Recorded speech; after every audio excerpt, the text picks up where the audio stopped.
SER Podcast.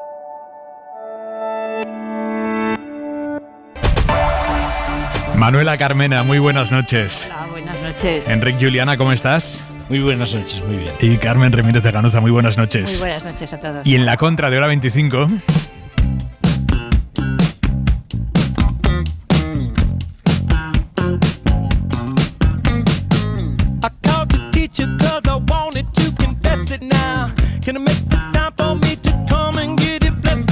Te ha llamado la atención, Javois, buenas noches.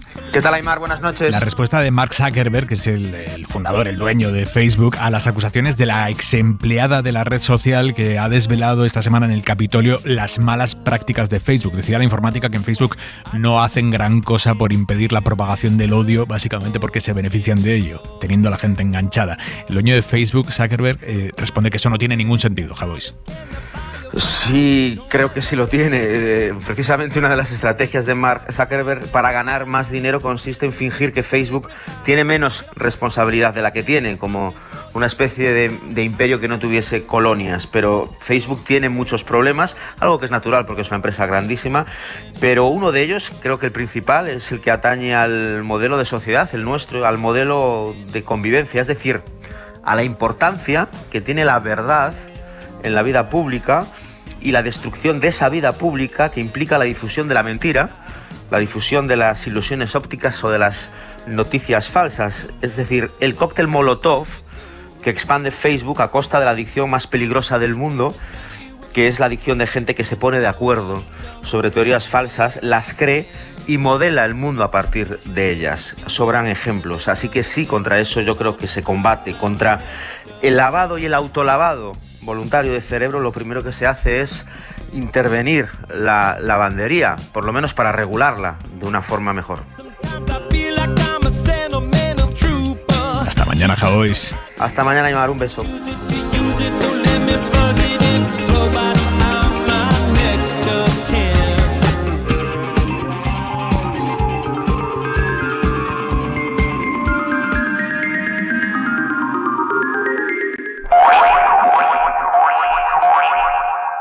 Desde el Gobierno de España siempre hemos defendido la igualdad de todos los españoles, se llamen como se llamen y se apelliden como se apelliden. Lo que ha hecho la Agencia Tributaria, lo que ha hecho la Fiscalía, es trabajar en absoluta libertad para poder investigar hasta el último de los hechos que tuvieran que ser susceptibles de investigación. El español del que habla el presidente del gobierno es Juan Carlos I, y esos hechos susceptibles de investigación son en realidad 3 investigaciones en las que la Fiscalía lleva trabajando en torno a 2 años. Una para averiguar si el rey cobró comisiones por hacer de intermediario en la adjudicación de las obras del AVE a la Meca a empresas españolas.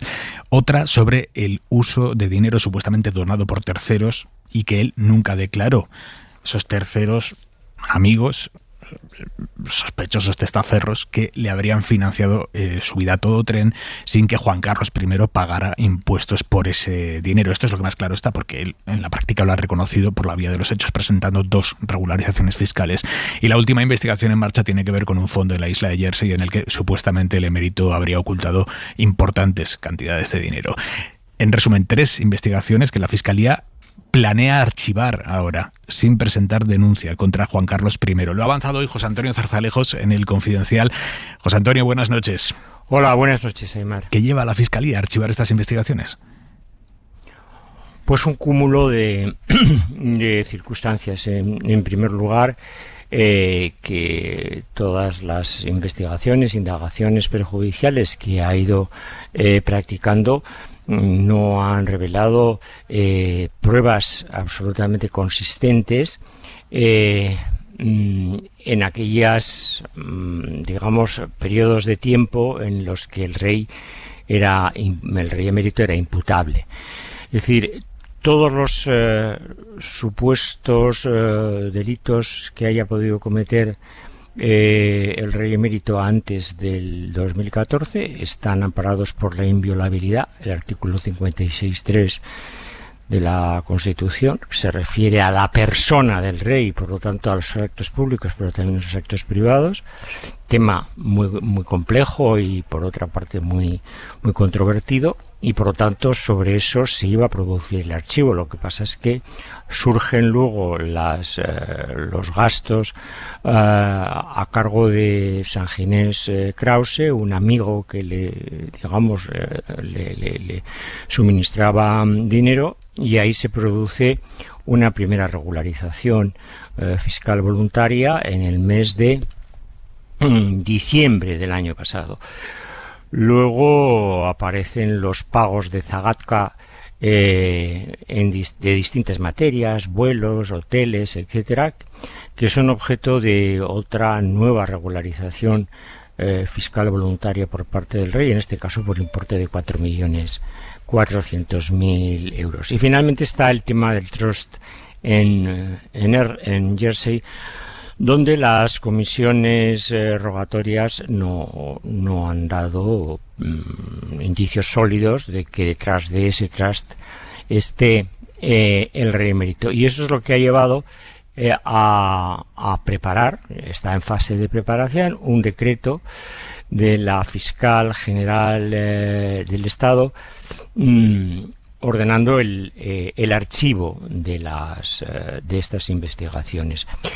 Es muy importante tener en cuenta dos cosas. Uno, primero, que el archivo de esas investigaciones, diligencias, son perjudiciales, no equivalen en ningún caso a un sobreseimiento ni provisional ni definitivo, porque eso solamente correspondería al magistrado que estuviese instruyendo un eventual proceso penal. Punto primero. Punto segundo, que las investigaciones de la Fiscalía estaban al borde de una nueva prórroga. Y la propia circular del 2013, que es fundamental para la regulación de estas diligencias, establece que la vida ordinaria de estas diligencias son 6 meses y que solo excepcionalmente se podrían prorrogar. Se han prorrogado 2 veces. No ha habido resultados para tomar una decisión distinta de la que va a tomar en pocas semanas, que ya tiene tomada, pero que tiene que, escribir y plasmar en un decreto de archivo. Y no hay prórroga, es decir, no se va a prorrogar por tercera vez, porque entonces esto se convertiría en una indagación prejudicial, pues que viene del año 18, ni siquiera del 2020, sino del año 18, que fue cuando empezó la Fiscalía Anticorrupción a investigar al rey. De ahí que el equipo de fiscales que llevan esta investigación esté dirigido por Juan Ignacio Campos, que es el teniente fiscal del Tribunal Supremo, pero también por el jefe de la Fiscalía Especial Anticorrupción, Alejandro Luzón. Tú que conoces como nadie la Casa Real, José Antonio, ¿cómo se ha respirado de alivio hoy allí en Zarzuela al conocer este inminente archivo? Hombre, la Casa del Rey estaba ante una bifurcación, o era un archivo o era una denuncia o una querella criminal.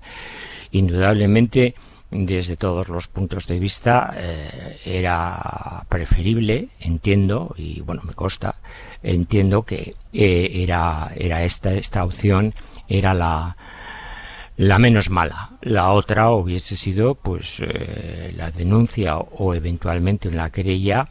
Era un proceso penal que podría terminar con el rey emérito sentado en el banquillo. Dicho esto, pues la Casa del Rey no ha dicho absolutamente nada, y ya habéis escuchado lo que ha dicho el presidente del gobierno sobre el eventual regreso del rey. Bueno, efectivamente, el rey emérito, una vez se dicte el decreto por la fiscal general del Estado, pues probablemente se barajará cómo, cuándo y dónde regresa a España. Pues ahora mismo la única duda es ¿cuándo? No si lo va a hacer. O sea, ¿tú crees que esto allana claramente la vuelta del emérito a España? Sí, yo descarto que es descartable que el rey emérito permanezca sine die en Abu Dhabi. Él regresará a España cuando se produzca este decreto, en un momento que sea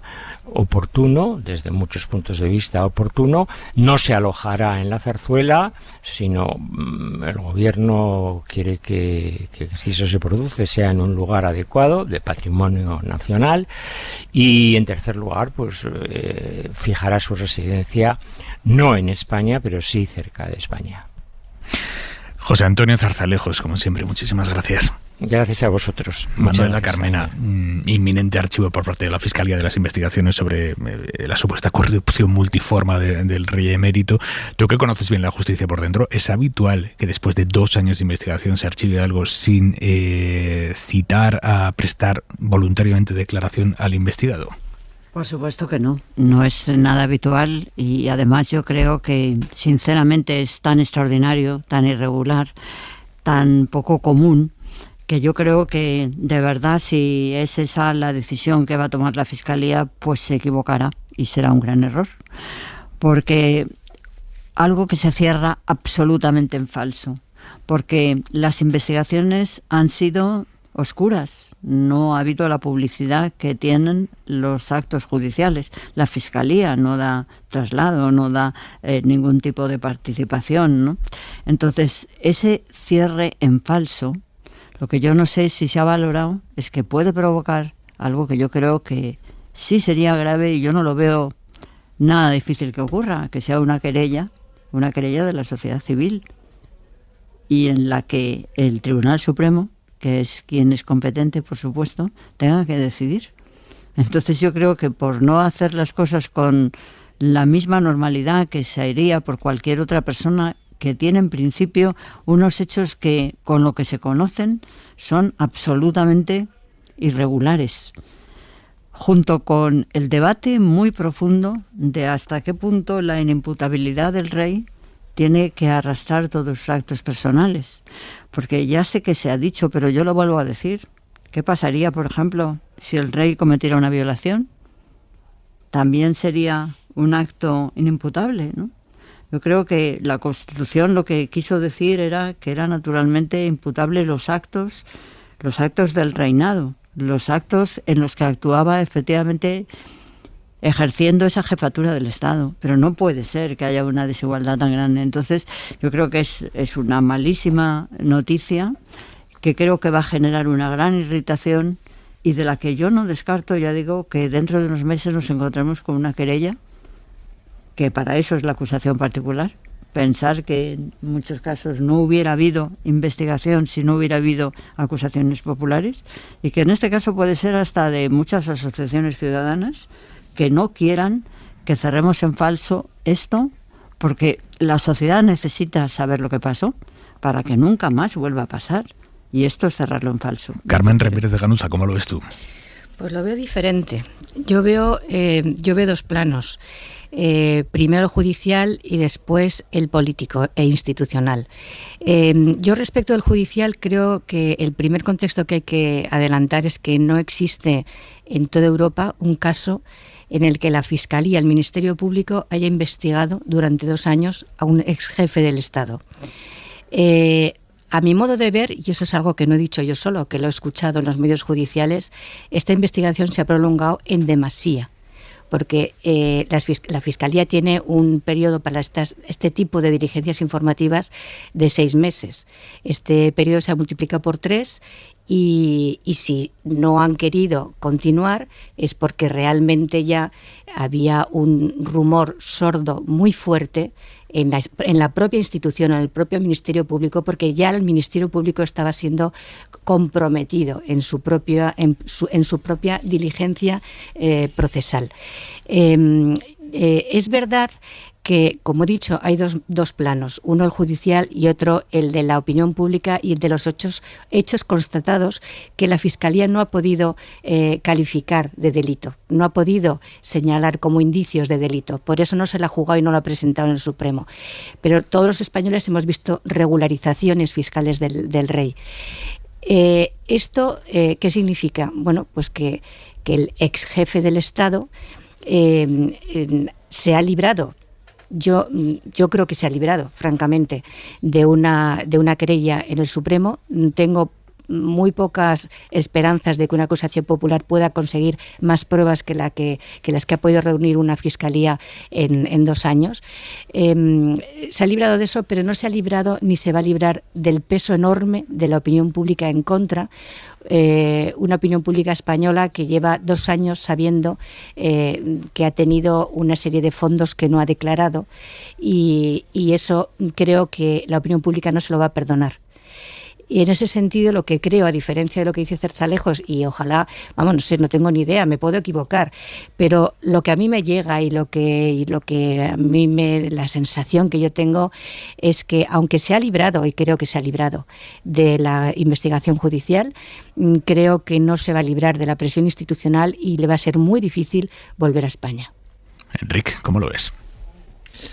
Pues mira, yo esta mañana, leyendo la prensa, he leído una información que sinceramente me ha llamado mucho la atención.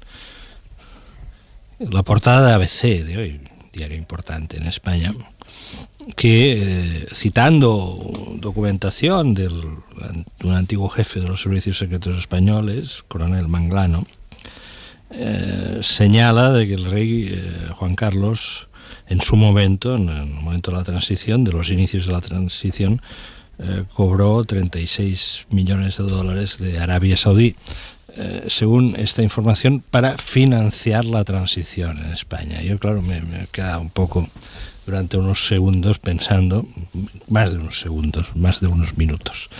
Es decir, bueno, exactamente financiar la transición, como esto en qué consiste, porque todos sabemos que el aparato del Estado se sufraga a través de los presupuestos del Estado, es decir, este dinero no habría servido pues para pagar el sueldo de los ministros, ni de los jueces, ni de los policías. Exactamente financiar la transición con dinero de Arabia Saudí. Me he quedado con una pregunta, es decir, ¿y en qué se gastó este dinero? Para financiar campañas electorales, por ejemplo. Es interesante, esto no tiene dimensión penal, han pasado tantísimos años, pero sí tiene una dimensión interesante desde el punto de vista del conocimiento histórico de la historia, de lo que ha sido la historia de nuestro país, de lo que ha sido este episodio tan intenso como fue la transición, sobre el que todavía discutimos exactamente para saber exactamente en qué consistió la transición. A partir de hoy sabemos alguna cosa más, es decir, que hubo una financiación de Arabia Saudí para la transición.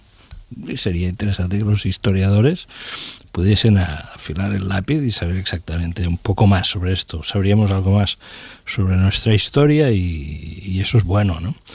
Y no cabe la posibilidad, te pregunto, de que Juan Carlos I le dijera a Manglano que aquello era para financiar la transición y que realmente lo que era su propia transición. No lo sé, pregunto. Yo no lo sé. Yo te digo, a mí me ha quedado sorprendido porque además la cabecera es una cabecera monárquica, es una cabecera de gran raigambre en la prensa española, es una cabecera seria, y también me ha parecido una señal de época.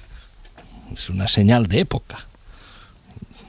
La época que estamos viviendo tiene muchos aspectos sorprendentes. Este es un destello de estos momentos de época que estamos viviendo. Tú dirás, te estás saliendo de la tangente, no me estás respondiendo. Sí que sabes que me encanta escucharte siempre, incluso cuando te sales por la tangente. Creo que te estoy respondiendo, ¿no? Es decir, Arabia Saudí entró en la historia de España ya hace unos cuantos años y parece que no se movió de la historia de España durante bastantes años, ¿no? Este es un dato. Bueno, yo creo, sí, efectivamente, pues esto va a ser archivado y creo que desde el punto de vista de la técnica fiscal, pues habrá unas razones, no se habrán encontrado pues pruebas que puedan conducir a bastaba con indicios, una acusación o indicios. ¿A que sí? Y entonces yo creo que lo que queda... Y no los han encontrado. No, es probable, es probable. Yo no voy a poner esto en juicio, entre otras cosas porque no dispongo de elementos para ponerlo en juicio, en crítica, ¿no? Ahora, hay unos hechos que están ahí. Las cifras no son falsas. Lo que no hay elementos de prueba o de indicio es para formular una acusación. Ha habido unas regularizaciones fiscales, es decir, hay unos hechos, hay unas realidades. Mi conclusión es la siguiente en estos momentos, es de que la sociedad española, en el fondo, muy generosa. No, porque me parecía muy importante aclarar algunas cosas, ¿no? Tú decías, Carmen, bueno, la Fiscalía es que no ha encontrado pruebas, ¿no? Yo creo que tenemos que tener mucho cuidado cuando analizamos, sí, decías que ni siquiera indicios, ¿no? No, es que pruebas no, las pruebas se solventan en el procedimiento. Por supuesto. Pero bastaría con unos indicios, bueno, que no, la Fiscalía no puede llevar pruebas, con indicios vale. No, sí tienen que llevar la preparación de las pruebas. Pero bueno, independientemente de que no nos vamos ahora a enredar entre la diferencia entre indicios y pruebas, yo creo que, en principio, aquí hay 3 tipos de hechos reprobables, es decir, en principio, luego veremos si son delito o no. Y yo creo que nos equivocamos si pensamos que es la Fiscalía la que tiene la capacidad de decidir no presentar denuncia, sobre todo cuando lo que se trata es de las excusas absolutorias. Ahí es donde yo creo que puede ser discutible. La Fiscalía dice, bueno, yo creo que es inimputable y bueno, podemos es que en eso tienes razón, o sea, cualquier ciudadano puede ir al Supremo y presentar. No, pero quiero decirte que es una gran debilidad y una falta, digamos, de homogeneidad o de igualdad en otros casos, porque no le corresponde a los fiscales analizar las excusas absolutorias, ¿no? Es decir, tiene que tener el juez, él tiene que valorar si se ha producido esa excusa absolutoria, ¿no? Máxime cuando en este caso, según los datos que nosotros tenemos, no se debería haber producido, porque cuando se produjo el ingreso de esas cantidades para la normalización, ya el abogado, y parece que representante, por tanto, del anterior jefe del Estado, ya conocía que existía, en principio, una falta, una denuncia de la agencia tributaria, ¿no? Entonces, lo que yo quiero decir de verdad es que la propia Fiscalía, perdona Manuela, la propia Fiscalía avisó 3 veces al abogado del emérito de que estaba abriendo 3 investigaciones distintas, sí, le dio la posibilidad de personarse en las 3 investigaciones, y a pesar de que la defensa del emérito tenía ese aviso por parte de la Fiscalía de que lo estaban investigando por distintas cuestiones, hasta 3 veces recibió ese aviso.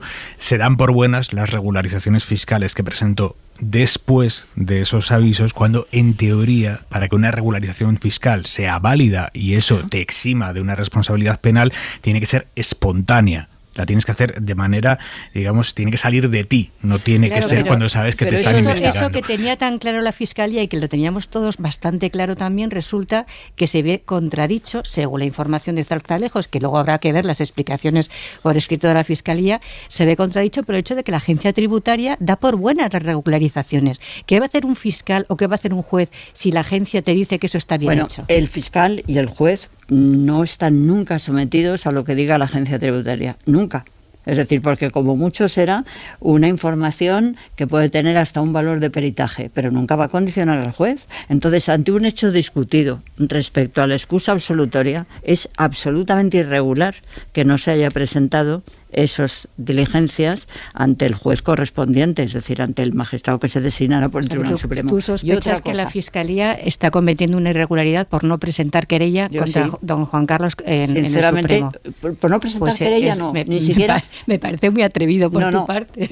Perdona, no querella. Te quiero decir, lo que digo es que, tiene que poner conocimiento al juzgado de lo que tiene.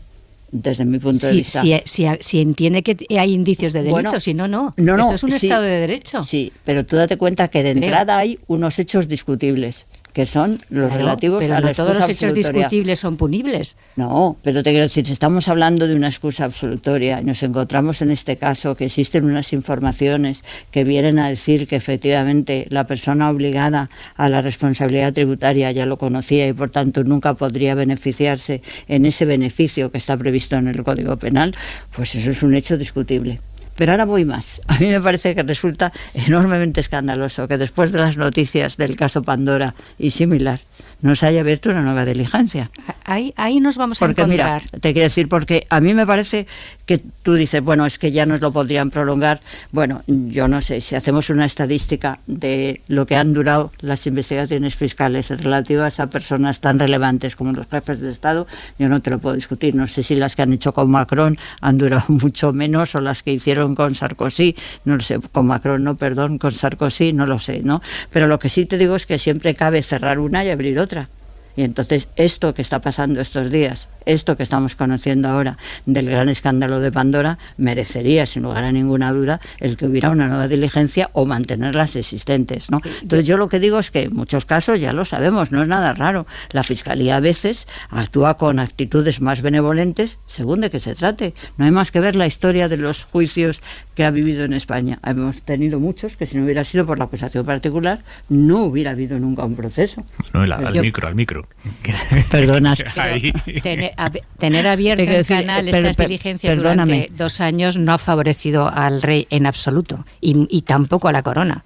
Bueno, no creo que se pueda decir que la Fiscalía ha beneficiado. Lo que sí creo que puedes tener razón es en que ahora podía haber continuado con lo de Pandora. Que la justicia tarde nunca beneficia, no tiene por qué beneficiar, es un defecto. Lo que pasa es que a veces se necesita, sin lugar a ninguna duda, que haya un tiempo, ¿no? Pero yo simplemente os pido que reflexionáis los grandes sumarios que ha habido y las grandes investigaciones que ha podido haber en los grandes procesos por corrupción, todos los que han tenido que empezar por una acusación particular. Y os pregunto, más allá de la cuestión jurídica como tal, os pregunto ya, nos decía Zarzalejos, yo sí creo que este archivo inminente de las investigaciones allana la vuelta del emérito a España. Nos decía Carmen, yo no lo creo así.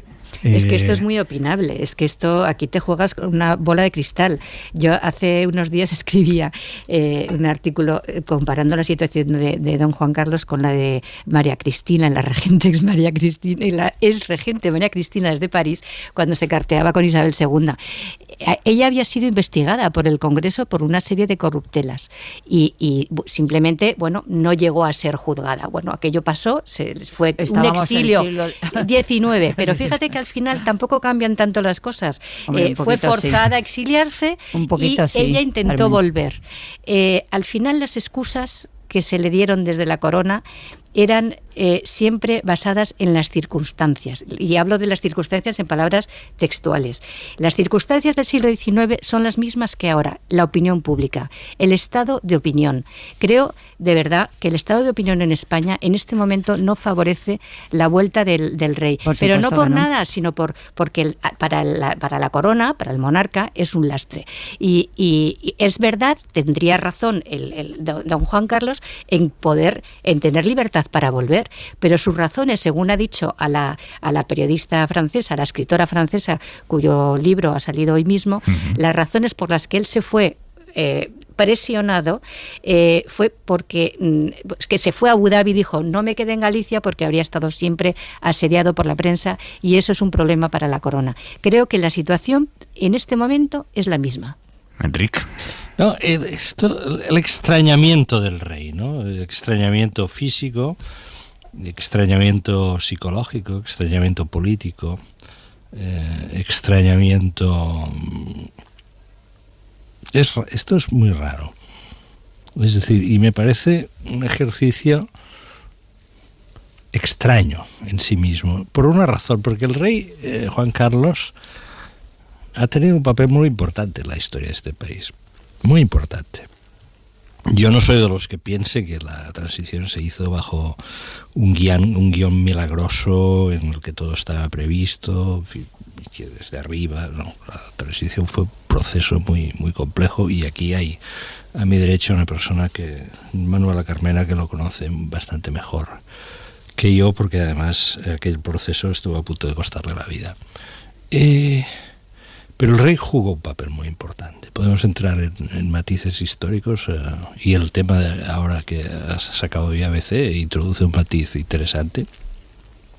Entonces yo observar cómo el país produce el extrañamiento del rey me produce una honda sensación. Yo soy de los que votaron la Constitución en el año 78, era muy joven, fue la primera vez que pude votar. Y voté a conciencia a favor de la Constitución y creyendo, no siendo vocacionalmente monárquico, pero como muchos conciudadanos en aquel momento, en que la fórmula establecida por la Constitución era la mejor para el momento histórico español. Por esto he dicho que el balance final es que la sociedad española habrá sido muy generosa con la monarquía. Y al decir esto no estoy diciendo de que la monarquía vaya a tener problemas en España desde el punto de vista de su continuidad. Creo que va a continuar.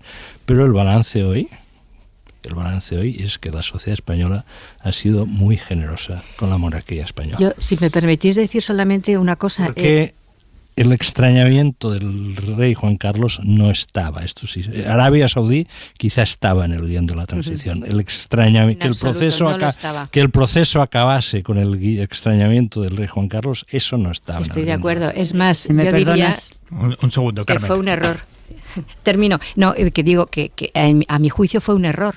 Él tenía que haberse quedado en España en un lugar de patrimonio, que es donde ahora parece que le gustaría ir, o que los que le protegen o los que le defienden... Al monasterio de Yuste, sí, por ejemplo. A cualquier sitio. Hay miles de sitios de patrimonio nacional donde desde el primer momento el rey Juan Carlos tenía derecho a quedarse. Creo que tiene una dignidad suficiente. Creo que los españoles le debemos la democracia, lo digo de verdad. Le debemos la democracia en muy buena parte.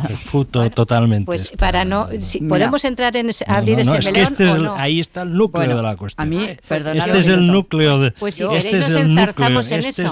Pero lo único que quería matizar es que cuando digo que creo que no va a volver, no es que no crea que no tiene derecho a volver, es que creo que no va a poder volver. Es simplemente eso. Bueno, yo simplemente creo que no es verdad, Enrique, que la sociedad española sea generosa en eso con el monarca, con el anterior jefe del Estado, ¿no? Y haría muy mal en ser generosa, porque se puede ser comprensivo, pero no generoso. Y no se puede a una persona que ha tenido un comportamiento tan irregular, que efectivamente, yo claro que lo sé, que fue una persona que en los primeros momentos colaboró y ayudó a que una democracia que venía gestándose desde hace muchísimo tiempo, y no se puede explicar la transición si no es por la cantidad de gente que llevó mucho tiempo luchando por hacerla posible, ¿no? Pero el rey ayudó. Y yo además tengo una enorme simpatía personal por él, es un hombre simpático, es un hombre agradable, pero cuando se hace algo mal, cuando se tiene un comportamiento tan absolutamente reprochable como ha tenido el rey, no es lo bueno mirar para otro lado. Hay que entrar, hay que analizar y después juzgarlo con toda la comprensión y con todas las posibilidades. Y yo en eso sí coincido contigo, Carmen, que nunca se debió ir y no puede volver. Y hay un punto fundamental en todo esto, que pase lo que pase, sucederá sin que él haya mostrado la mínima señal de arrepentimiento, la mínima disculpa a los españoles de los que fue rey.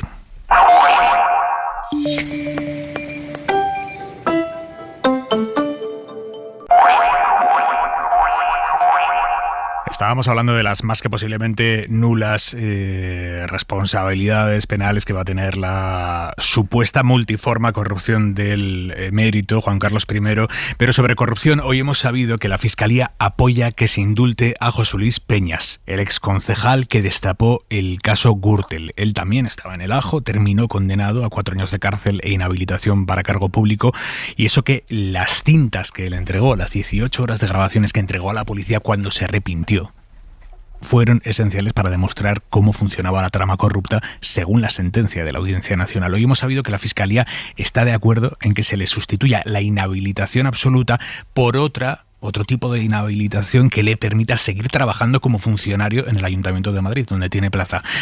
¿Quién es José Luis Peñas? Miguel Ángel Campos.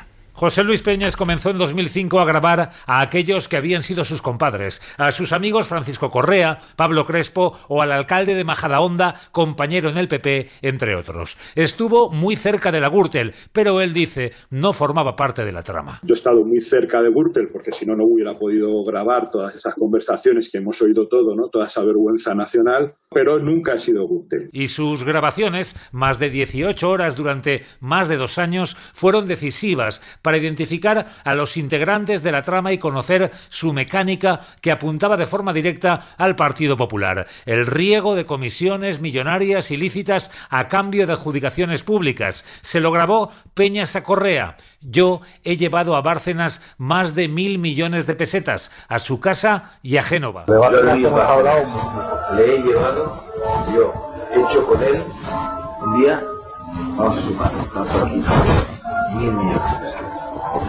Yo pago por él a Génova y a su casa. La denuncia de Peñas ha posibilitado ya varias condenas, incluida la de la primera época del caso Gürtel, que la moción de censura a Rajoy y la celebración de una docena de juicios, de los que quedan varios por celebrar. Peñas dice que lo volvería a hacer. Se empieza el de Gürtel, Única empezó también con una grabación mía y bueno, a partir de ahí Kitchen, etcétera, etcétera.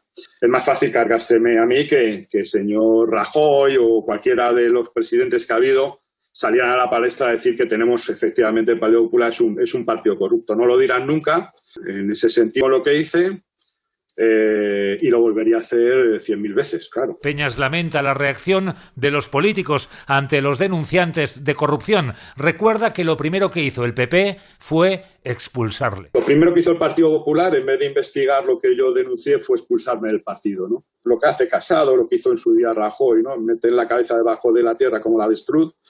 ¿Y qué se pretende? Matar al mensajero. Y condenarle al ostracismo. Y no solo a eso, ha pasado miedo. Cuenta que incluso llegaron a sacar de la carretera a su mujer. Miedo todo. A mi mujer en un trayecto corto de Boadilla, un pueblo al lado donde vivíamos, por la noche, con mi hija de 8 años en aquel momento, pues la echaron de la carretera, ¿no? Y luego ese mismo día a las 4 de la noche me llamaron, me dijeron que la próxima vez a lo mejor se caían de un sitio más alto, ¿no? El Supremo aceptará en breve la petición de la Fiscalía y se mostrará favorable al indulto, según fuentes del Alto Tribunal. José Luis Peñas, 16 años de infierno después, podrá llevar una vida normal. Gracias, Miguel Ángel. Y el presidente del gobierno, Pedro Sánchez, y la vicepresidenta segunda, Yolanda Díaz, van a escenificar mañana por la mañana el acuerdo al que han llegado los socios de coalición para los presupuestos. Lo van a hacer entrando juntos a la reunión extraordinaria del Consejo de Ministros, que desde luego es un gesto bastante más descafeinado o menos ceremonial, por lo menos, que aquella firma solemne del año pasado entre Sánchez y el entonces vicepresidente Pablo Iglesias, en los que eran los primeros presupuestos de la coalición. Este proyecto que se aprueba mañana, el proyecto de presupuestos, y que irá la semana que viene al Congreso, viene precedido por un acuerdo entre los socios para, entre otras cosas, crear una futura ley de vivienda que regule los alquileres, que permita limitarlos en aquellas zonas más disparadas. Pero lo que ayer a esta hora era una sospecha, hoy se ha ido confirmando a lo largo del día.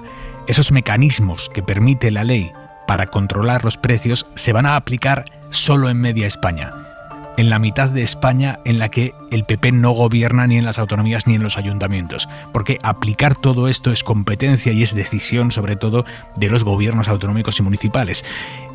Y el PP ha anunciado ya hoy que allí donde gobiernan no van a aplicar estos mecanismos de contención de precios. Isabel Villar, buenas noches. Buenas noches, Aimar. Decías antes en portada que José Luis Martínez Almeida, el alcalde de Madrid, ha dejado claro en Twitter que no piensa hacer nada para regular el precio de los alquileres. Bueno, la Comunidad de Madrid sí piensa hacer algo, presentar su propio recurso contra la ley de vivienda porque dice que invade sus competencias y más cosas, según Paloma Martín, que es consejera de Vivienda. Son medidas que generan miedo, rompen la hucha de las familias y limitan su libertad, pero son también medidas que ahuyentan las inversiones de nuestro país. Y en la misma línea el presidente murciano, Fernando López Miras. Utilizaremos cualquier mecanismo que esté a nuestro alcance para legislar de tal forma que la ley que ha aprobado, una ley comunista que ha aprobado el gobierno de Pedro Sánchez, de PSOE y Podemos, no se aplique en la región de Murcia. También el presidente de Castilla y León, Alfonso Fernández Mañueco, habla de políticas intervencionistas y en Twitter ha pedido que el gobierno tenga en cuenta a las comunidades en la elaboración definitiva de la ley.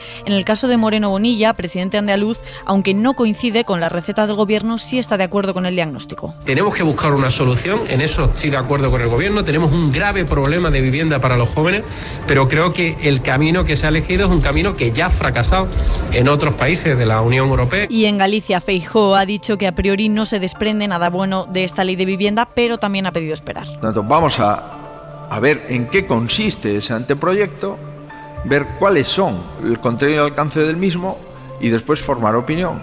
Lo que sí le digo es que nosotros no vamos a aceptar invasión de competencia. Quiere Feijóo que el Gobierno convoque una reunión para que explique a las comunidades el alcance de este texto. Isabel Villar, gracias, buenas noches. A ti, Aymar. ¿Cómo interpretar, Enrique, esta posición del PP expresada hoy por su portavoz nacional? El PP no va a hacer nada, en mayúsculas, por regular los alquileres. Las comunidades y ayuntamientos del PP no van a aplicar la nueva ley. Posición arriesgada en el sentido de que no todos los votantes del PP son propietarios, mucho menos rentistas y mucho menos grandes especuladores. Hay parte de la base de votante del PP al que le costará horrores, igual que al resto de la ciudadanía, encontrar un alquiler que le venga en tamaño porcentualmente a su nómina, ¿no, Enrique? Bueno, posición matizada por Núñez Feijóo, ¿no? Es interesante el matiz que le introduce. Bueno, vamos a estudiarlo, después ya emitiré una opinión, ¿no? Es encontrado significativo. Bueno, yo creo que los dos partidos que han pactado los presupuestos del año próximo y en el marco de ese pacto han pactado esa futura ley de vivienda, de alguna manera ya podían, y creo que imaginaban que esta sería la reacción del Partido Popular. La política española está absolutamente polarizada desde el inicio de la legislatura, cuando la legislatura se inició con unas luces de neón encendiéndose en el hemiciclo que rezan gobierno ilegítimo. Entonces, cuando una legislatura se inicia bajo el rótulo de gobierno ilegítimo, es decir, que es la acusación que desde la oposición se lanza al Ejecutivo formado a raíz de una investidura y de una votación democrática en el Parlamento, pues todo el lenguaje que se ha ido desplegando desde aquel momento pues es el que es y el que conocemos, y eso no va a concluir hasta las próximas elecciones generales, y luego ya veremos qué ocurre, pero no vaya a ser que se acentúe todavía más después de esas elecciones, cosa que no descarto que vaya a pasar. Por lo tanto, todo es como bastante previsible, puesto que las competencias de vivienda están en manos de las comunidades autónomas. Lo que se va a producir es pues una doble política, es decir, habrá algunas comunidades en las que se aplicará una política, se aplicará otra. Si hubiese tiempo suficiente, pues esto sería como un proceso empírico que permitiría saber exactamente dónde va mejor, es decir, allí donde se aplica o donde no se aplica. Pero yo de todas maneras me reservo la opinión a ver la ley, porque lo que hay ahora es un acuerdo de principios, de criterios sobre cómo ha de ser esta ley, pero la ley todavía no se ha tramitado y sabemos muy bien que en las leyes pues la letra pequeña cuenta mucho, y una vez aprobada la ley el reglamento todavía cuenta más. Yo creo que PSOE y PP y Unidas Podemos, se han puesto de acuerdo pues para zanjar un punto que les podía dividir, que podía convertirse en un obstáculo para la aprobación del presupuesto, y que la noticia de fondo, a mi modo de ver, es que el pacto entre el PSOE y Unidas Podemos se mantiene 2 años después. Estamos en el ecuador de la legislatura y vamos a ver exactamente esta ley qué alcance tiene y dónde se acaba aplicando sí y dónde no se aplica. Carmen, ¿cómo lo ves? A ver, yo antes de entrar en el fondo del asunto y por supuesto matizando que nadie sabemos muy bien la letra pequeña, no lo sabemos en absoluto, el problema es que es un reclamo ideológico, no tiene ningún contenido. Se trata de un acuerdo de unos actores que no tienen competencias. Es decir, los socios de gobierno hablan de la solución a un problema nacional de mucho calado, como es la vivienda, que no está en sus manos, porque está en manos de las comunidades autónomas. Luego ya empiezan a hablar de un asunto que no tiene ningún sentido que lo hayan legislado, sin hablar con las comunidades autónomas. Darles un paraguas legal a las comunidades autónomas. Es que vamos a ver, eso es un eufemismo. Eso del paraguas es un eufemismo, lo del paraguas legal, porque eso sería en el caso de que las comunidades autónomas estuvieran dispuestas, porque el gobierno las ha convocado a solucionar un problema nacional y se hubieran puesto de acuerdo en la excepción. Creo que el juicio que acabas de emitir es de carácter confederal, digamos, ¿no? Es decir, oiga, aquí el gobierno no tiene competencias, ¿no? El gobierno, pues España no es un país confederal, podríamos discutir si conviene o no que lo fuera confederal, es decir, que las autonomías fuesen soberanas, ¿no? Y que hubiese una confederación de autonomías en España, pero puesto que ello no es así, porque ni siquiera España es federal en un sentido explícito, pues hombre, el gobierno de España tiene competencias sobre todos los asuntos importantes a través de legislaciones, si me permites, poder puede, porque es evidente que puede. A lo que voy es que esto es un reclamo ideológico, repito, porque lo que está proponiendo es algo que no se va a poder implementar porque no lleva un acuerdo con las comunidades que son las que tienen que ejecutarlo. Eso para empezar. Luego, además, porque realmente va destinado a un 5% me refiero a la bajada de los alquileres, a un 5% del mercado, porque es que España es un mercado de propiedad.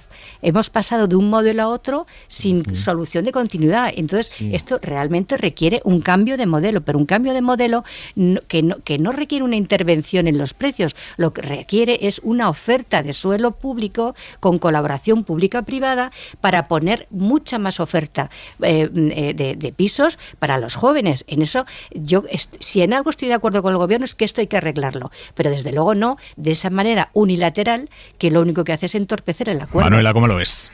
Bueno, vamos a ver, yo creo que la actitud del Partido Popular, cuando ni siquiera todavía está la ley, porque es que no está la ley, es decir, es simplemente un acuerdo para presentar un borrador de la ley, eso sí que es ideológico, es decir, es utilizarlo como un elemento, perdóname, voy a explicar por qué entiendo que no es ideológico el otro planteamiento, ¿no?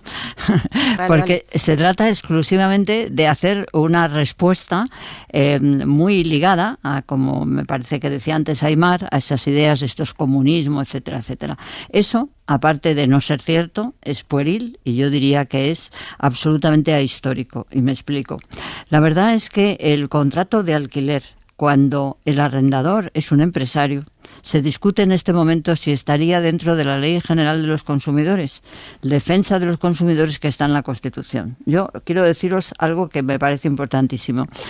Cuando en el siglo XIX se planteó que el contrato tenía que tener una regulación, aquello se reguló y ahora nadie lo discute. Estuvo hasta la encíclica de Rerum Novarum para decir, no hay igualdad entre el empresario y el trabajador, ¿no? Llega nuestra Constitución y dice eso mismo para los consumidores, que me parece fantástico. Hasta entonces nadie lo había dicho. Y en los consumidores empieza a haber regulación en los contratos de hipotecas, etcétera, etcétera, que tienen que ver con la vivienda.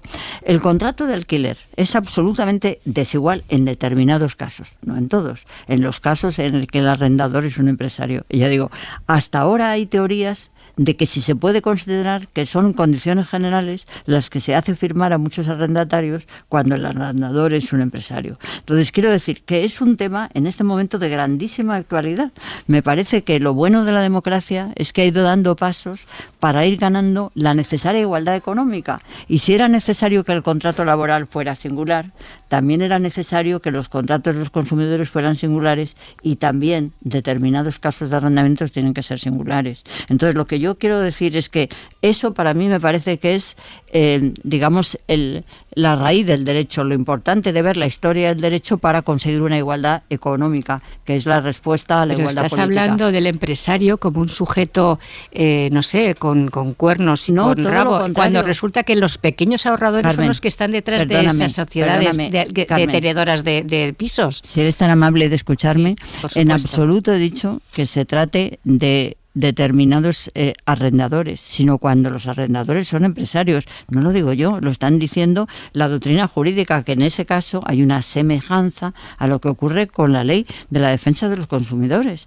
Son avances muy importantes que se da para conseguir la igualdad económica en la sociedad. Entonces, en ese sentido, las otras cuestiones que decís, pues vamos a ver cómo se acaban de regular en la ley. Vamos a tener una ley, va a poder haber enmiendas, va a poder haber debates, y es muy interesante. Entonces yo creo que lo que hay que hacer es, como como sabemos que tenemos un gran problema, no nos cerremos. Si a lo mejor hay que corregir algunas de las cosas que ahora se ha dicho, a lo mejor hay que corregirlas en el debate parlamentario, o a lo mejor hay que implementarlas para evitar el que no tengan esa incidencia que a todos os preocupa, ¿no? Pero eso es lo bonito de la ley, bueno, es lo bonito del proceso, veámoslo. Se trata de arreglar cosas, no de estar 18 meses esperando a que haya esos precios de referencia que no llegan nunca. Por eso digo que esto es un reclamo ideológico. El proceso de una ley no son 18 meses esperando. Tenemos que acostumbrarnos a que las leyes son debates. Enrique.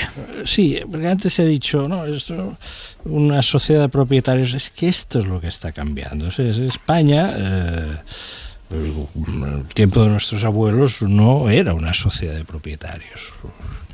Había mucha gente que vivía en alquiler. Yo recuerdo, mis abuelos, por ejemplo, pues vivían en alquiler. Mi abuelo era metalúrgico, mi abuela trabajaba en una fábrica textil y vivían en el alquiler. Y esto era los años 30, era así. Luego, a partir de los 50, España empezó a cambiar y hubo un ministro de Franco que puso mucho hincapié en ello, que fue Arrese, que dijo, bueno, hemos de pasar de una sociedad de proletarios a una sociedad de propietarios. Y entonces se extendió la configuración de un modelo social, en definitiva, es decir, oye, en la medida que se pueda, que el nivel de propiedad de la vivienda sea muy elevado, ¿no? Y así se llegó a porcentajes muy altos de propiedad de la vivienda. En la anterior crisis económica, si lo recordáis bien, la crisis del 2008, uno de los problemas que surgió con absoluta brutalidad fue de mucha gente joven que se había endeudado muchísimo para comprar una vivienda y que de un momento dado se encontró sin ingresos para poder pagar hipotecas. Ahora estamos ya en otra fase. Es que la fase en la que estamos es que ahora ya hay toda una generación de jóvenes que saben que no pueden plantearse ser propietarios. Entonces el país debe hacer una política adecuada a una nueva realidad. Claro. Es decir, que hay gente que no va a ser propietaria. Pues claro, o sea, que el paradigma en la época Arrese se ha acabado. Señores, esto es lo que ha pasado. Nos amotinen que se incorporan ahora mismo los oyentes de Carrusel Deportivo aquí a Hora 25.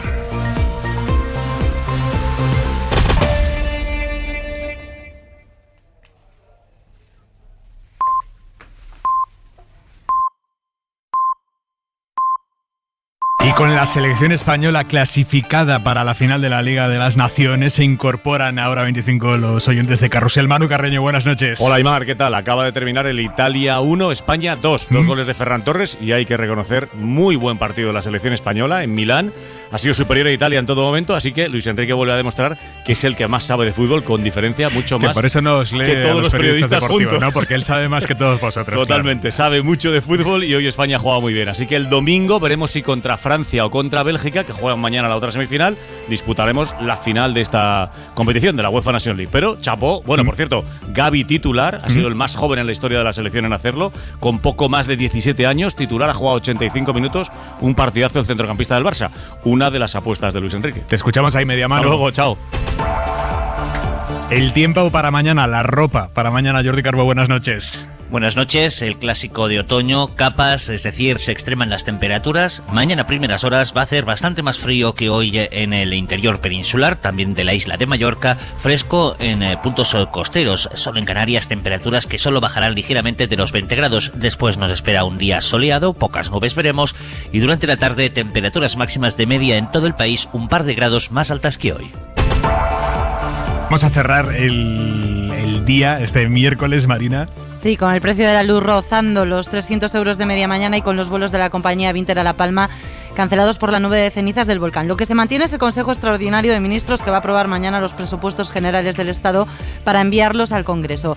Antes de que termine el año se van a reunir por primera vez, virtualmente eso sí, el presidente de Estados Unidos Joe Biden y el chino Xi Jinping. Washington busca, según la funcionaria que ha confirmado el encuentro, una relación que permita a los dos países competir de forma intensa pero responsable.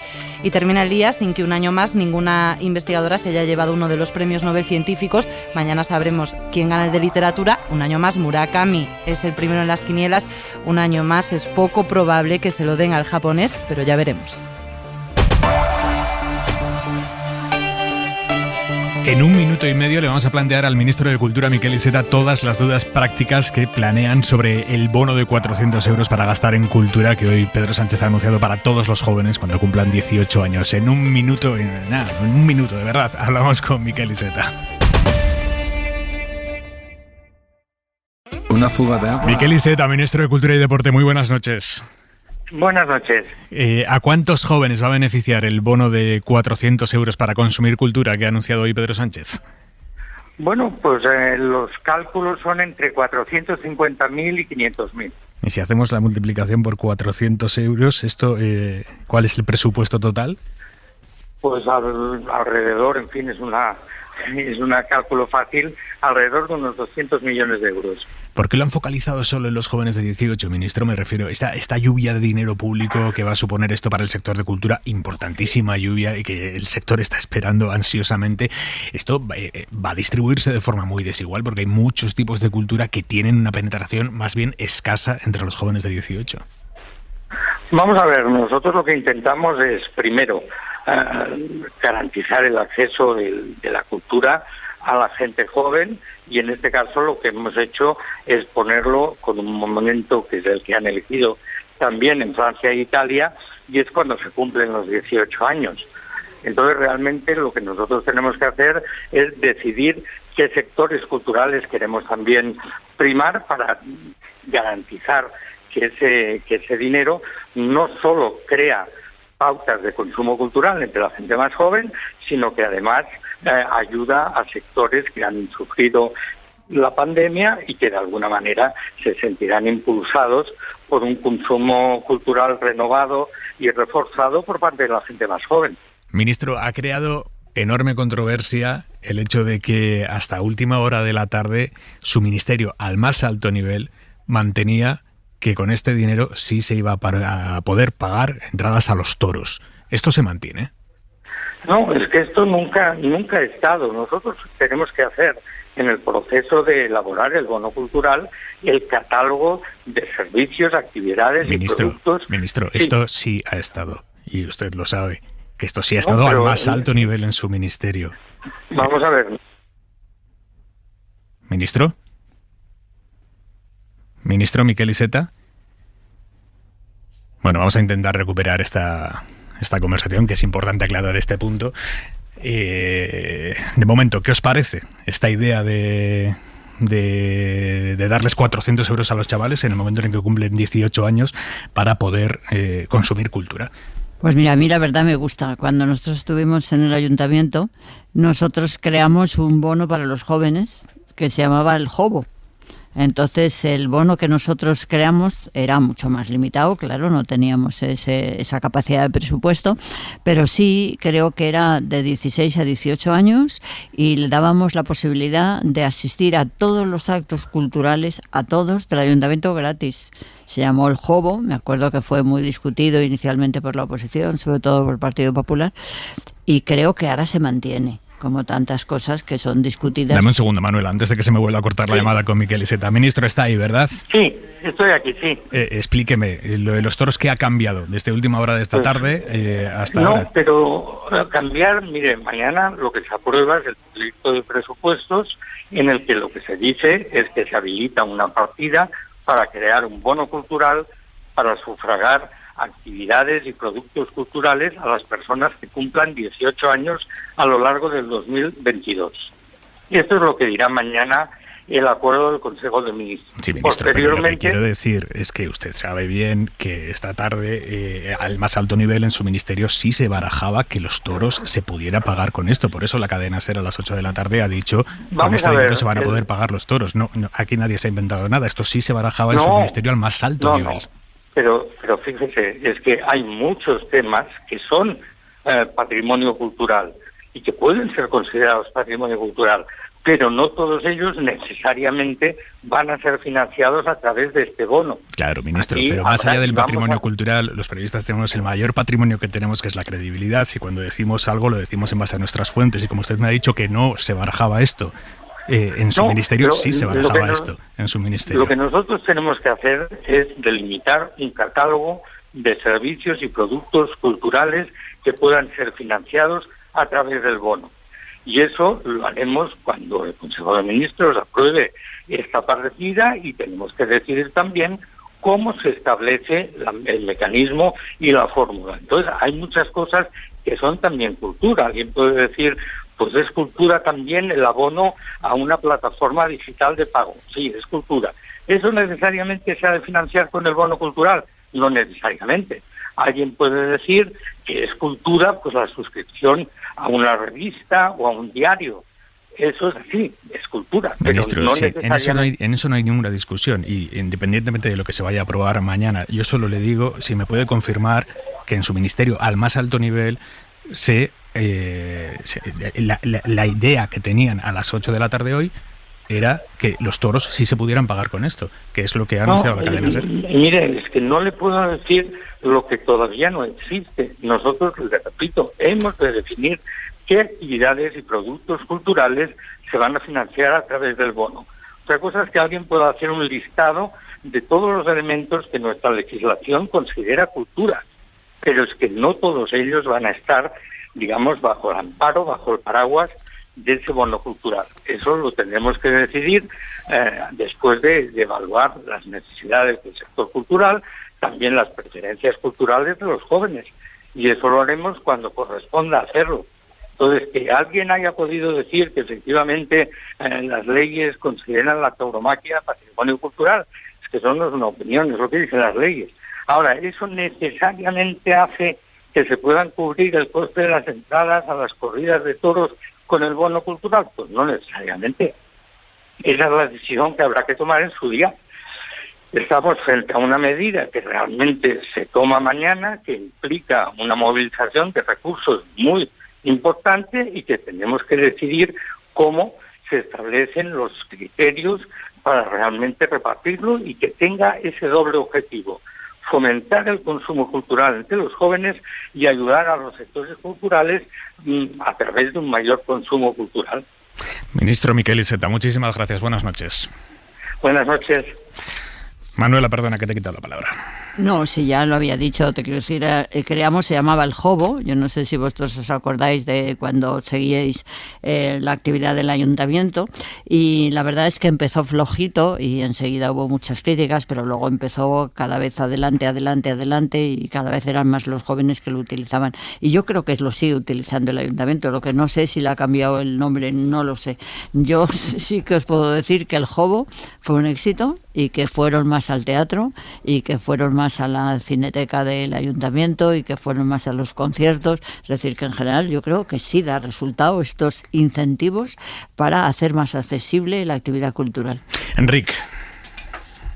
Bueno, es un símbolo, ¿no? Es como un bono de recepción de los jóvenes a la edad adulta, y que el Estado les dice: ya que habéis cumplido 18 años, os vamos a dar un incentivo para que participéis de la cultura, para que consumáis bienes culturales.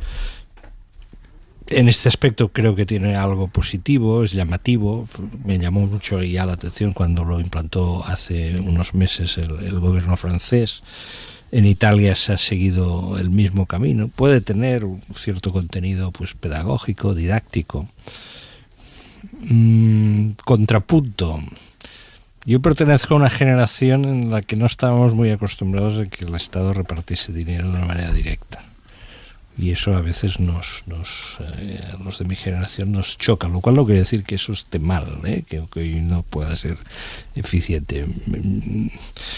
Mi punto de vista es que sería mejor que los servicios culturales en general, museos, en fin, toda una serie de actividades, pues si lo que se trata es de que haya más público, pues pudiesen ser un poco más accesibles, sobre todo a las personas que tienen las rentas más bajas. Ahí evidentemente entran los jóvenes. Pero bueno, no voy ahora a ponerme aquí en plan veterano, ¿no? Es decir, me parece una experiencia que puede ser interesante. Francia ahí ha marcado el tono. Vamos a ver si realmente después al cumplir los 19 años pues siguen yendo al teatro, entonces solo tendrán que pagar de su bolsillo, al cine, etcétera. Ojalá que lo hagan, ojalá que sigan yendo al teatro. Carmen. Pues a mí me suena a tómbola absoluta y lo digo abiertamente, no me gusta el sistema. Hombre, me parece muy bien que se incentive el acceso a la cultura barata y hasta gratuita, y me parece que la iniciativa de la que hablabas, Carmena, no tiene mucho que ver con esto. Esto es que te dan un dinero contante y sonante, pero además te condicionan qué tipo de cultura es la que al Estado le parece que tú tienes que acceder, y yo soy partidaria de la libertad, no solamente de los españoles, sino de los jóvenes. Aparte que me resulta muy electoralista, que es esto de regalarles dinero contante y sonante a los españoles que van a empezar a votar unos meses antes de que tú les des ese dinero. Es que es un poco, suena impúdico en términos políticos. A mí no me gusta absolutamente nada. Yo pediría que al ministro Iceta, desde luego, que no dirigiera que no condicionara si es que va a entregar dinero contante y sonante a unas actividades. Si no le gustan los toros, ¿por qué no van? Pero no deja de ser, oficialmente es una actividad cultural. Bueno, pues que los jóvenes, en orden de su libertad, elijan ir a los toros, o elijan ir a la ópera, o elijan ir a donde quieran. Pero yo creo que sería mucho más eficaz que bajaran el IVA de la cultura y que facilitaran de verdad el acceso con sistemas fiscales, no con dinero efectivo. Manuela. Carmen, la verdad es que llevamos ya mucho tiempo utilizando este sistema. Por ejemplo, yo creo no equivocarme, en eso soy muy cuidadosa, creo que el Ayuntamiento de Madrid da ahora mismo un dinero también líquido para sufragar los gastos de las escuelas infantiles, ¿no? Que en lugar de crear más escuelas infantiles, lo que prefiere es dar un bono de dinero. No me gusta, yo no sé si existe o no, pero no invalida mi argumento. Eso sí existe, pero cada vez hay más actitudes de este tipo, ¿no? Y yo creo que no son nada negativas por una razón, y es porque son un elemento muy, diríamos, como que disuelve las burocracias, ¿no? Y te digo que aunque nosotros en el bono que hicimos el Ayuntamiento, el JOBO, no era de dinero, sino era de dar entradas, tuvimos también un problema, ¿no? Porque a veces veíamos que se reservaban entradas y que luego no se acudían a ellas y se perdían las entradas. No sé, yo creo que es interesante de verdad desvincularlo de esa visión siempre de que todo se utiliza exclusivamente en un sentido por el interés de los partidos que están, digamos, en litigio, los que están y los que quieren estar, y analizar los hechos como son. Pues puede tener sus, digamos, sus negros y sus blancos, ¿no?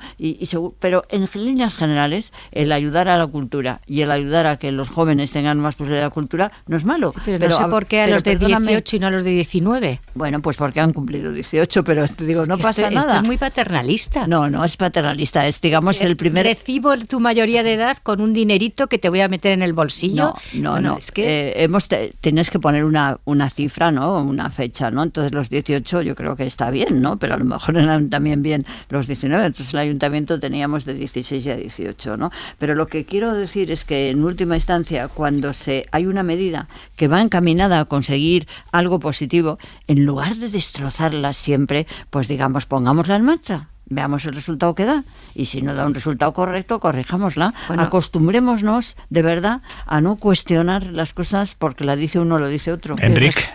No, a ver, esto, el lenguaje, meter en el bolsillo el dinero, el Estado saca y mete dinero en el bolsillo a la gente, o sea, sí, nos ponemos en esa categoría del lenguaje, porque, por ejemplo, cuando se producen exenciones fiscales, ¿no? Cosa que está en manos del Estado, también de las comunidades autónomas, de los ayuntamientos, exenciones fiscales. Usted de tal impuesto ahora le vamos a cobrar menos, ¿no? Pues te están metiendo dinero en el bolsillo también, ¿no? No es comparable. Hombre, claro, no, para sí, nada, para nada. Sí. Ese es el mecanismo en un Estado de Derecho normal. No, el Estado de Derecho déjalo tranquilo. Y no electoralista. Deja tranquilo el Estado de Derecho, que no le pasa nada todavía en este tema en el que estamos hablando al Estado de Derecho, porque aquí cada vez que esto es como el San Cristo Lepanto, ¿no? El Estado de Derecho. No, el Estado de Derecho no le pasa nada. Estamos hablando de un bono cultural. Entonces, no, es un mecanismo que tiene un carácter simbólico para los 18 años. Yo simplemente, mi deseo es que cuando cumplan 19 mantengan la pauta, simplemente que sirva para algo. Un segundo y hacemos una pausa y seguimos. Y por si faltaba alguien, ya estamos todas. Santiago Calatrava también en los Pandora Papers, los papeles de Pandora. Isabel Villar, buenas noches. Buenas noches, sí, lo están publicando El País y La Sexta. El arquitecto Santiago Calatrava, que vive actualmente en Suiza, usó compañías en paraísos fiscales para reorganizar sus empresas, según la información que están publicando estos medios. Compañías, según dicen, en las Islas Caimán, en las Islas Vírgenes y también en Delaware. A preguntas del País y La Sexta, el abogado del arquitecto subraya que todas las actividades y también las oficinas que tiene el cliente por el mundo cumplen las leyes, las normas y las regulaciones en las que están situados. Dice el abogado del arquitecto, asegura también que las empresas realizan todas las declaraciones de impuestos aplicables en los países donde operan. Manuela Carmena, ¿qué te sugiere todo lo que estamos conociendo en estos papeles de Pandora? Pues bueno, es una actividad verdaderamente sorprendente en muchos aspectos, ¿no? Yo voy a señalar aquí uno que a mí me sorprende mucho, ¿no? Que tengamos que agradecerle a los medios de comunicación y a los periodistas una actividad que parece que no pueden hacer los estados, ¿no? Porque a mí me parece que es tremendo, ¿no? El que esto no lo puedan hacer los estados y lo hagan los periodistas, ¿no? El problema es que muchos estados están implicados. Ya, pero te quiero decir, independientemente de que los estados estén implicados, creo que el nuestro no lo está. No. Y como eso, pues como el nuestro habrá muchos que tienen fiscales y jueces y departamentos de investigación absolutamente limpios. Sin embargo, no lo pueden hacer. Entonces, el que lo hagan los medios de comunicación, lo agradecemos, pero no es lo suyo. Es decir, porque yo creo, sinceramente, que muchas veces para las investigaciones se exige un rigor y una objetividad que te da miedo, que no tienes la seguridad que la puedan tener todos los medios de comunicación. Oye, Manuela, y otra cosa que hacemos los medios de comunicación es preguntar mucho, y ya que te tengo aquí, te quiero preguntar qué te sugiere el nuevo proyecto que está impulsando Yolanda Díaz para dejar atrás de alguna manera la marca Unidas Podemos y englobar de forma mejor, entiendo, que es lo que pretenden todo lo que está a la izquierda del PSOE. Rejón ya ha dicho que con él y con su proyecto no cuenten. ¿A ti qué te parece? Bueno, pues tú que me conoces sabes que me gusta, porque yo realmente desde un primer momento, y quizá casi de lo que me arrepiento es no haber hecho en el ayuntamiento, en lugar de una plataforma, que fue lo que intentamos hacer una agrupación de lectores, ¿no? Porque creo que se nos desaconsejó, la agrupación de lectores tiene unas dificultades enormes, ¿no? Y al hacer la plataforma, pues al final es como que tú plantas una semilla y te sale un partido. Es salir un partido cuando lo que se trataba era de hacer una plataforma, ¿no? A mí me parece muy interesante hacer plataformas que se parezcan más a grandes agrupaciones de lectores. ¿Y por qué crees que Rejón ha dicho que con él no cuenten? Bueno, no sé, no he hablado con él, pero me parece que Íñigo tiene una visión clara de partido, ¿no? Sin perjuicio de que le pueda resultar interesante en un momento someterse a coaliciones, ¿no? O unirse a coaliciones. Pero yo personalmente es que cuando oigo a Yolanda, a lo mejor no la oigo con la suficiente precisión, ¿no? Y por mi parte, ¿no? Pero cuando la oigo decir que quiere incorporar a personas que no están en partidos políticos, a mí me parece que ese es un objetivo que yo tuve y que sigo pensando que es muy importante, incorporar a personas desvinculadas de la estructura del propio partido político como tal, ¿no? Y tener simplemente pues una visión, digamos, de la política ciudadana, no tanto institucional, ¿no? Y que permita el que unas veces están en el poder y otras veces no lo están. Ya sabéis que yo pienso que la política no debe ser una carrera, sino que debe ser simplemente una responsabilidad. ¿Y qué sientes cuando los que quieren desprestigiar a Yolanda Díaz dicen, no, es la nueva Carmena? Pues no sé, me parece que, yo qué sé, espero que a ella no la moleste, pobre. No puedo decir más que eso, ¿no? Venga, vamos a ponerle al programa el punto y 25. Soledad Gallego Díaz. El hecho de que finalmente la Fiscalía considere que no hay motivos para mantener abiertas las investigaciones sobre la conducta del rey emérito, don Juan Carlos I, no debería ser argumento para no enfocar el problema que se ha planteado respecto a la posible conducta inapropiada de un jefe de Estado al que se requiere ejemplaridad. Y si la ejemplaridad no llega por iniciativa propia, debería llegar por exigencia legal. Es decir, los juristas deben estudiar qué margen deja la Constitución para elaborar una ley orgánica que regule no solo los supuestos de abdicación, sobre los que ya hay un precedente específico, sino también otros comportamientos relacionados con el ejercicio de su función, mecanismos que aseguren, por ejemplo, una mayor transparencia. Ha quedado en evidencia que los sucesivos presidentes del Gobierno no fueron capaces de informarse ni de aconsejar al jefe del Estado sobre actuaciones inconvenientes. Es posible que esa pasividad se debiera a que no se consideraban autorizados para ello, pero también es posible que no ejercieran su propia función adecuadamente, explicando a don Juan Carlos que conocían sus actividades y aconsejándole que las pusiera en orden, para las que no hubiera hecho falta ninguna ley. Punto y 25. Y en esta serie de Netflix en la que se está convirtiendo el futuro de Mbappé, ¿qué va a pasar con él? Hoy ha entrado en juego, Manu, una nueva actriz que es la madre de Mbappé. Actriz importante en la serie, porque la madre lleva buena parte de los asuntos de su hijo con respecto a su futuro y sus negociaciones, y ha dicho en una entrevista a Le Parisien, el diario francés, que le han hecho los lectores del periódico, le han ido haciendo preguntas, ¿sí? Ha dicho que las negociaciones para renovar con el Paris Saint-Germain van por buen camino. Imagínate el terremoto de escala 8,9 más o menos que ha tenido lugar en Madrid cuando han oído a la madre de Mbappé. Ahora lo contamos. Venga, ahora nos cuentas. Carmen Ramírez de Ganuza, Enrique Juliana, Manuela Carmena, un abrazo fuerte a los tres. Muy buenas noches. Encantada, buenas Saludos noches. A todos. Suscríbete a Hora 25. Todos los episodios y contenidos adicionales en la app de Cadena SER y en nuestros canales de Apple Podcast, Spotify, iVoox, Google Podcast y YouTube. Escúchanos en directo en la SER de lunes a viernes a las 8 de la tarde.